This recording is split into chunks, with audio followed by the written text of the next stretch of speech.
Students, today we are going to start class 9th History, chapter 2, Socialism in Europe and the Russian Revolution, part 1. Students, in this part we will cover introduction, the age of social change, liberals, radicals and conservatives, the industrial society and social change, the coming of socialism in Europe. Students, the chapter is Socialism in Europe and the Russian Revolution. The Russian Revolution of 1917, popularly known as the Bolshevik Revolution, was a significant event not only of Russian history but of the history of the whole world. It was the first successful socialist revolution that changed the very course of the world history for many a decades. It uprooted the autocratic czardom and handed over the political authority to farmers, workers, and common masses.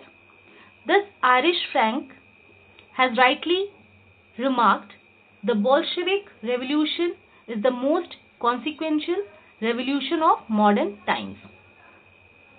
The Russian Revolution of 1917 was a political as well as socio-economic revolution.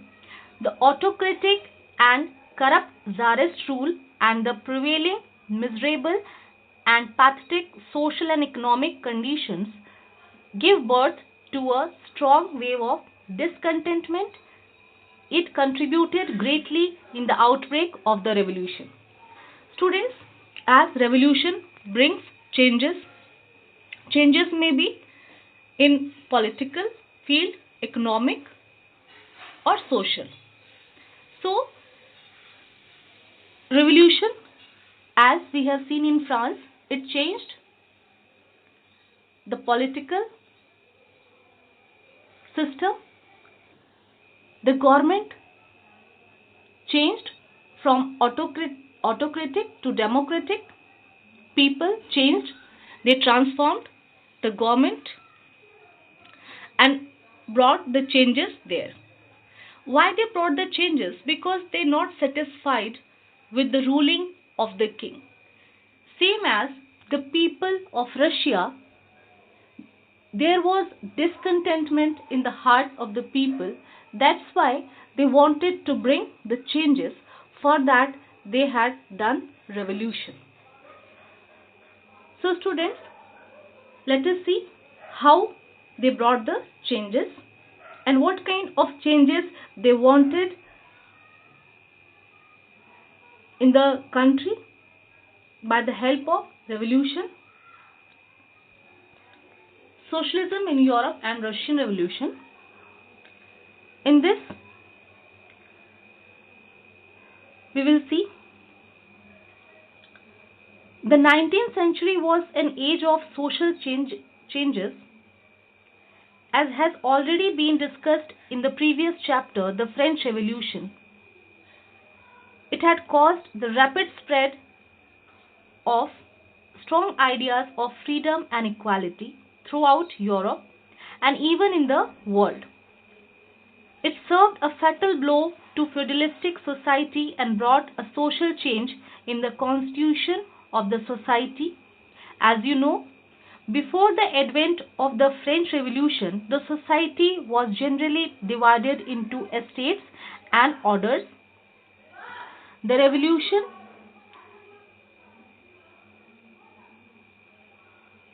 the economic and social power as well as concentrated in the hands of aristocracy and the church.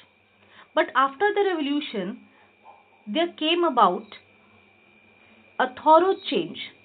New ideas regarding individual rights came under discussion in various parts of the world, including Europe and Asia. For example, in India, Raja Ram Mohan Roy and Desrosiers took great inspiration from the French Revolution. Students, French Revolution not inspired Europe, it inspired Asian countries also. Many of the leaders inspired from the revolution and they started revolution in their own countries, that is to get the rights. So it inspired many countries. As France is in a strategic position, it inspires other countries of Europe. One remark is very significant here, which is given by Duke Metternich. He said, when France sneezes, the rest of Europe catches cold. It means if any happening or mishappening will take place in France, definitely the effects can be seen on other countries of Europe. So, France has given the idea of revolution to other countries, that is to get their rights. Here we are talking about socialism. Socialism was the idea which was spreading in Europe. Let us see what that idea is. Political and economic theory of social organization, which advocates that the means of production, distribution, and exchange should be owned or regulated by the community as a whole. Students, it is a theory of system of social organization that advocates the vesting of the ownership and control of the means of production and distribution of capital, land, etc. in the community as a whole. It is against the private property. It is also against the concentration of property or money in few hands. It wants the equal distribution of the resources.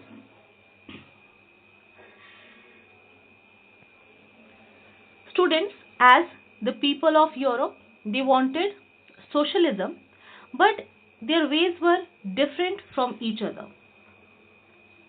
However, it should be kept in mind that everybody did not want a thorough change in society in Europe. Some believed in gradual change, whereas some others wanted to reconstruct the society radically. So students, everyone's strategy was not same. They wanted to bring the socialism in their own ways because their ideology was different from each other. Some were liberals, some were radicals, and some were conservative. They were categorized. Liberals were having different ideas, radicals were having different ideas, and conservatives, they were also having different ideas to bring the socialism in the country. Let us see what were their ideas regarding socialism. Students, liberals wanted a nation which tolerated all religions. They argued for an elected parliamentary government subject to law interpreted by a well-trained judiciary that was independent of rulers and officials. They were not democrats. Now let us see who were radicals and what they wanted. They wanted a nation in which government was based on most a country's population. They disliked concentration of property in hands of a few, not the existence of private property. Conservatives, they resisted change. After the revolution, they started accepting change provided it was slow and had links and respected the past. So these are the ideas of different people as they were categorized: liberals, radicals, and conservatives. Now, firstly, we have seen the ideas of liberals. The ideas of liberals which look to change society. The liberals wanted that people should not be governed by men but by law. They stood for such rights and liberties as religious freedom. Freedom of thought, expression and press.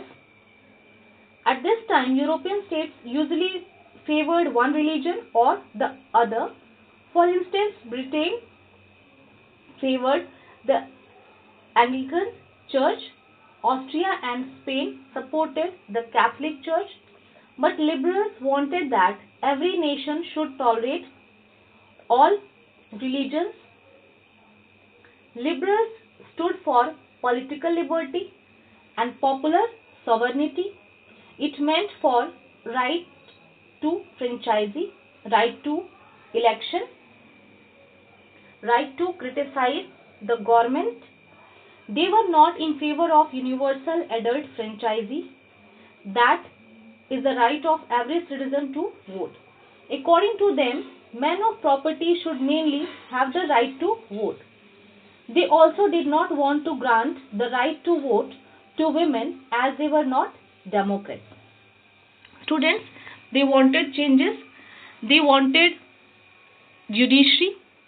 They wanted that there should be a parliamentary government, but they were not in the favor of women vote. Now students, let us see what were the ideas of radicals. Radicals, on the other hand, supported women's demand for the right to vote. Unlike liberals, they were opposed to the privileges of big landlords and rich factory owners. They were not against the right to property, but they were against the concentration of wealth and property in the hands of few. They were in the favor of women vote. They wanted to give the rights to women also. They wanted to provide voting right to the women. It means they were in the favor of universal adult franchise. But they were against the concentration of wealth and property in the hands of a few. Let us see the ideas of conservatives.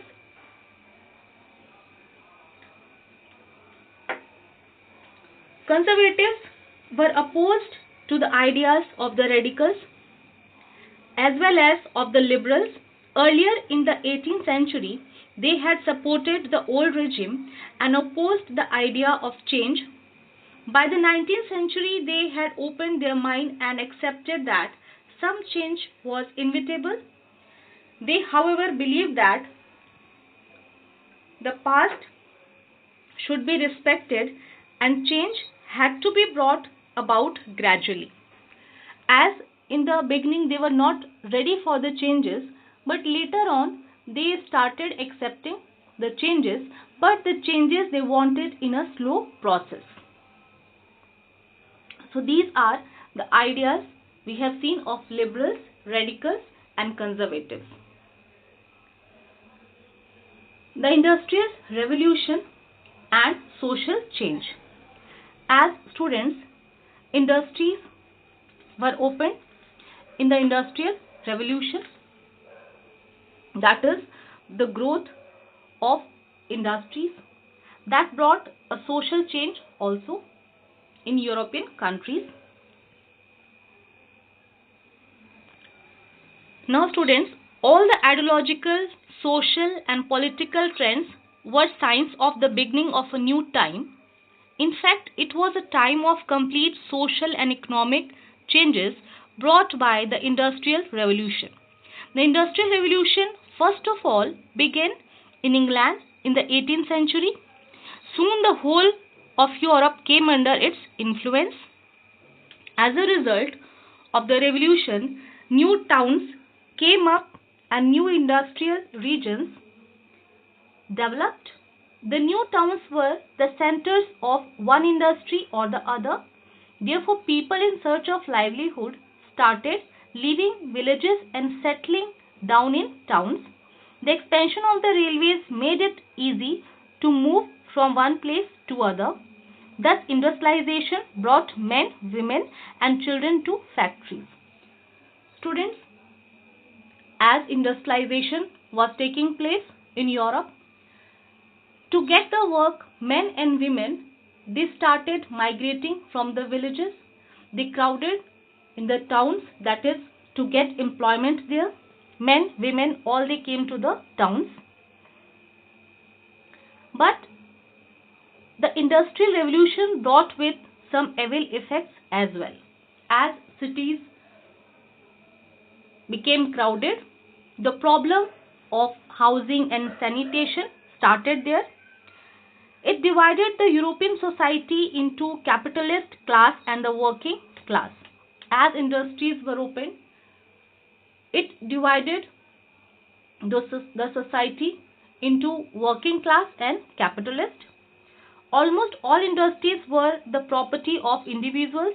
Even the members of liberal and radical groups were owners of factories. Rapid growth of towns led to housing and sanitation problems. The capitalists started exploiting the workers in order to earn more profit. The workers had to work for 14 to 16 hours daily in dark factories, which affected their health badly. It also led the exploitation of women and children. The women and children would be ready to work on low wages. The factory owners started employing them in large numbers in order to earn greater profits. Since towns were growing rapidly, housing and sanitation gave problems of the day. As cities became crowded, jobs were less because it was the beginning of the Industrial Revolution. So people, they were not getting job, and whatever the job they were getting, wages were very low, and they had to do a lot of work. Means 14 to 16 hours they were working in dark factories. Congested areas were there that caused health problems for them. Now students, that is to get good income, women and children, all they started working in the factories, but they were getting very less in the comparison of men. That was the exploitation of the workers. However, the liberals and radicals, who themselves were property owners and employers, started making the efforts for solution to these issues. As this already been stated, that they were against the privileges of the old aristocracy. They had a firm faith in the value of individual effort, labor and enterprise. They believed that society would develop greatly if the freedom of individuals was ensured. If the poor could labor and the capitalist could operate without restraint. Naturally, their ideology attracted working men and women in large numbers.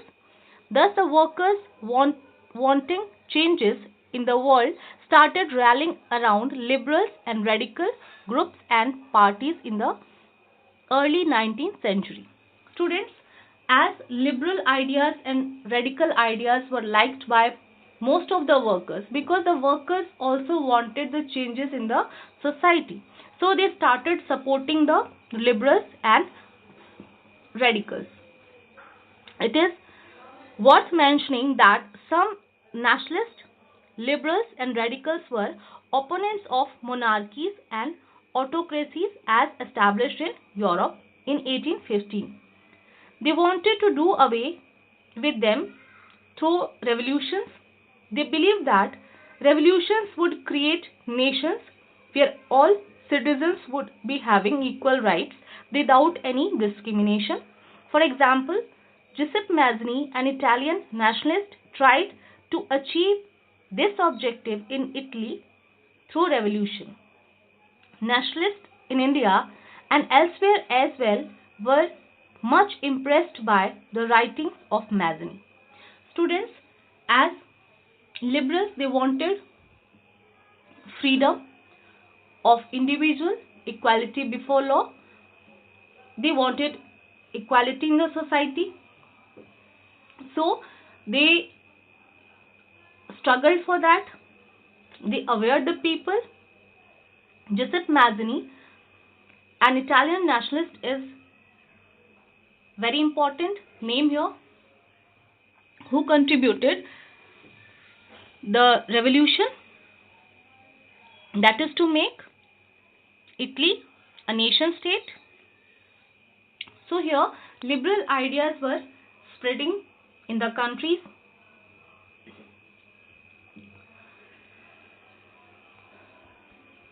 Growth of socialism in Europe. Students, as socialism idea was spreading in Europe, let us see what was the impact of this idea. The growth of socialism in Europe. Students, socialism started spreading in Europe. As we have seen, different ideas were there. Students, socialism was a radical idea which was based on abolition of private properties and projected a dream of classless society. Karl Marx from 1818 to 1883 argued that workers should make a cooperative society in which collective ownership of land and factories would be promoted. That was the idea of Karl Marx. Students, let us see how the idea of socialism came to Europe. The rise of socialist ideology and movement was a significant development of the 19th century world history. As has already been discussed, the Industrial Revolution was the mother of socialism, or we can say socialist revolution. We should know that socialism, in a way, is a political and economic theory, meaning that countries' land, transport, natural resources, and chief industries should be owned and controlled by the whole community or by the state, and that wealth should be equally distributed. It means that the socialism was the idea which was based on equality, the equal distribution of the resources. The socialists were not in favor of private property. They didn't want that the property should be acquired or it should be concentrated in few hands. They wanted that it should be equally divided, equally distributed among the people. They nourished the view that the properties owned by individuals provided employment to a number of persons, but the owners of properties were concerned only with their personal gains. As it was concentrated, the properties were concentrated in the hands of few, so industrialists were thinking only about their profit. A big share of profit was kept in the hands of industrialists, and a little share was given to the workers. Those they were working whole day. Mostly they were doing work in the industries, but they were getting very less. Because the industrialists did not care at all with the welfare of those who were mainly instrumental in making the property productive.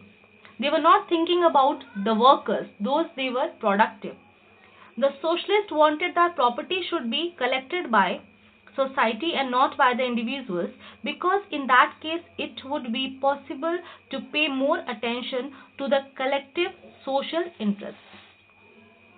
Students, here Saint-Simon, regarded as the real founder of socialism in France, he wanted to establish a just society in which each shall be rewarded according to his work. Louis Blanc further advanced the socialist critique of Saint-Simon. He rephrased Saint-Simon's ideas in these words: from each according to his abilities to each according to his needs. He wanted the government to encourage cooperatives and replace capitalist enterprises. The cooperatives were to function as associations of people producing goods together. The profits were to be divided according to the work done by the members. Students, here with the idea of socialism, one name is very significant, that is of Karl Marx. The socialist movement came about with an objective of achieving the economic demands of the workers and to unite them against capitalist system. Karl Marx and Friedrich Engels were the two main pillars of socialism. The ideas of Karl Marx along with Engels prepared the Communist Manifesto in 1848. The manifesto has a special importance in the socialist literature. It highlights the aim of the workers of the world rooting out capitalism and establishing socialism. The ideal of the Marxist is the establishment of a classless society where there will be no distinction between the interest of an individual and that of a society. Marx and Engels believed that this task will be accomplished by the working class, which is the most revolutionary class of the capitalist society. Karl Marx gave a detailed explanation of his socialist ideas in his book Das Kapital. It was in this work that he used the term scientific socialism and communism. He believed that conflict between social classes was inevitable as one dominant class used to exploit other classes for its own gain. He was convinced that a communist society was the natural society of the future, that it was to be constructed by the workers by overthrowing capitalism and the rule of private property. Through this book, he gave a message of unity to the workers world over. He not inspired his own country, he inspired the whole world with his idea of socialism, which was later on accepted by Poland, Germany, and Cuba.